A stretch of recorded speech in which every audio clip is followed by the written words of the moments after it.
Hello students, this is your SST teacher Shikha and SST 4 के chapter 16 में आज हम पढ़ने वाले हैं गवर्नमेंट का चैप्टर, जिसमें सबसे पहले हम चैप्टर की एक्सप्लेनेशन पढ़ेंगे। उसके बाद हम चैप्टर की एक्सरसाइज को सॉल्व करेंगे, जिससे आपको कंप्लीट चैप्टर का कॉन्सेप्ट अच्छे से समझ में आ जाए। So without wasting any more time, let's get started. So students, this is our today's chapter number 16 and the name of the chapter is government. Learning objectives में देखते हैं आज हमें इस चैप्टर में कौन कौन से टॉपिक पढ़ने हैं। Government in India, elections in India, levels of government in India and state government, ये सारे टॉपिक आज हम अपने इस चैप्टर में कवर करेंगे। मेन चैप्टर स्टार्ट करने से पहले लेट्स वार्म अप सेक्शन में देखते हैं आज हमें कौन सी एक्टिविटी परफॉर्म करनी है। Name these famous buildings. अब आपको 3 बिल्डिंग्स की पिक्चर्स गिवन है, आपको इनको आइडेंटिफाई करना है एंड इनके नेम्स लिखने हैं। तो चलिए student main chapter reading start करते हैं। गवर्नमेंट। हम सभी को कुछ बेसिक चीजें जैसे कि पीने के लिए पानी, electricity, road transport, school, colleges, hospital, ये सभी चाहिए होती है। इनको हम बोलते हैं सिविक एमेनिटीज, यानी कि पब्लिक यूटिलिटी सर्विस। अब हमारी कंट्री में जो गवर्नमेंट है वो हमें ये सिविक एमिनिटीज प्रोवाइड करती है, हमें यानी कि अपने पीपल को ये प्रोवाइड करती है। अब गवर्नमेंट के बहुत सारे फॉर्म होते हैं, जैसे डिक्टेटरशिप, मोनार्की एंड डेमोक्रेसी। अब देखते हैं इंडिया में इनमें से कौन सी टाइप की गवर्नमेंट है। इंडिया में डेमोक्रेटिक गवर्नमेंट है। डेमोक्रेसी वो फॉर्म ऑफ गवर्नमेंट है जो उनके थ्रू रन की जाती है जिसको पीपल चुनते हैं। वो रिप्रेजेंटेटिव जिनको पीपल चुनते हैं उनके थ्रू जब गवर्नमेंट रन की जाती है उसको बोलते हैं डेमोक्रेसी।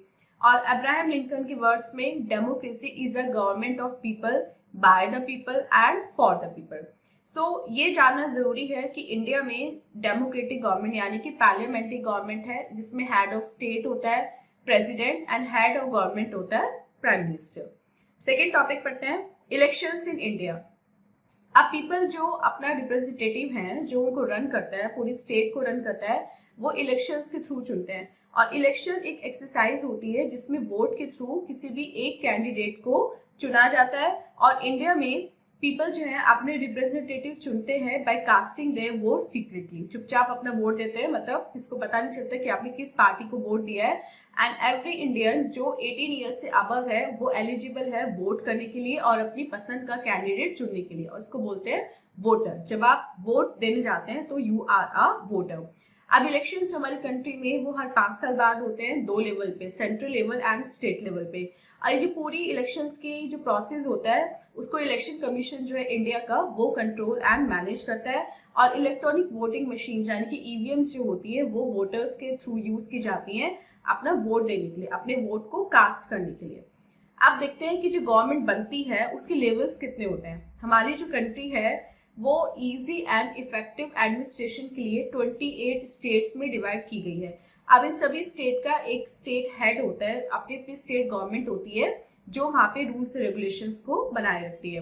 अब नेशनल लेवल पे कौन होती है? नेशनल लेवल पे होती है सेंट्रल गवर्नमेंट। ये पूरी कंट्री को गवर्न करती है और जितने भी नेशनल इंपॉर्टेंस के मैटर होते हैं उन पे अपना डिसीजन देती है।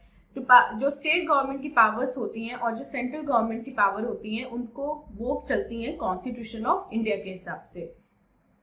तो सबसे पहले पढ़ते हैं सेंट्रल गवर्नमेंट। इंडिया की जो गवर्नमेंट है वो 3 पार्ट में डिवाइडेड है। लेजिस्लेटिव जो लॉज बनाती है, एग्जीक्यूटिव जो लॉज को इन्फोर्स करती है, लागू करती है, एंड जुडिशरी जो ये देखती है कि लॉज सही से लागू हुए हैं या नहीं हुए।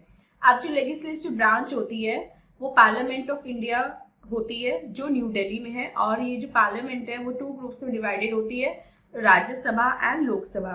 जो एग्जीक्यूटिव ब्रांच होती है उसमें प्रेसिडेंट होता है, वाइस प्रेसिडेंट होता है, प्राइम मिनिस्टर होता है और काउंसिल ऑफ मिनिस्टर्स होते हैं। जो प्रेसिडेंट ऑफ इंडिया होते हैं वो 5 ईयर्स के लिए इलेक्ट किए जाते हैं और प्रेसिडेंट जो है वो प्राइम मिनिस्टर को चूज करते हैं जिसके पास सबसे ज्यादा पावर होती है।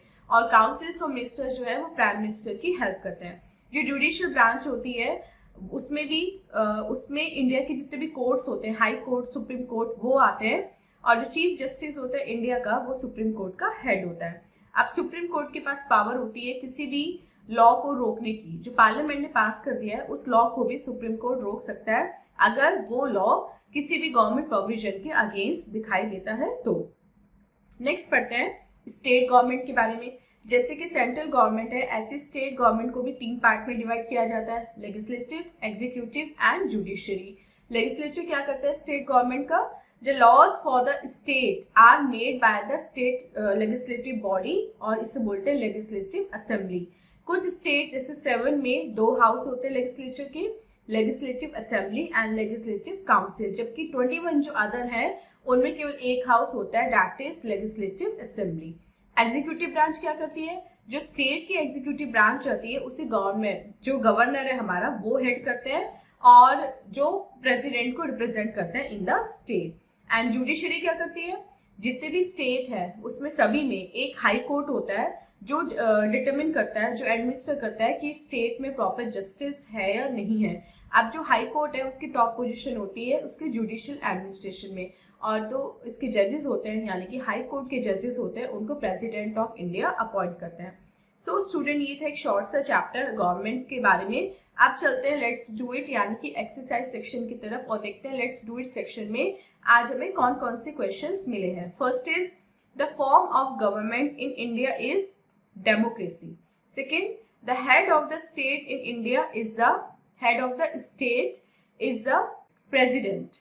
Third, in India the voters age must be at least 18 years. And fourth, parliament is a part of legislature. B देखते हैं, fill in the blanks with correct words. The person who cast vote is called a voter. Second, electronic voting machines are used to cast votes. Third, elections are held every 5 years. Fourth, India is divided into 28 states. The Chief Justice of India is the head of the High Court. And sixth, the judges of High Court are appointed by the President. C देखते हैं, write true or false for each statement. First, a hospital is a civic amenity. Yes, true. Second, India has a parliamentary government. Yes, this is also true. Third, the parliament is divided into Lok Sabha and Rajya Sabha. True. Fourth, all the states in India have 2 houses for legislature. False. 21 have 2 while other 6 are only, or other 7 have only 2. Fifth, every state has a high court. Yes, this is true. So student, this was the exercise. I hope आपको complete chapter with exercise अच्छे से समझ में आ गया है। And ये आपकी book का आज लास्ट चैप्टर था। इसके बाद हम मिलेंगे SST 5 की वीडियो लेक्चर्स में। तब तक आप अपना बहुत बहुत ध्यान रखिएगा एंड बाय बाय।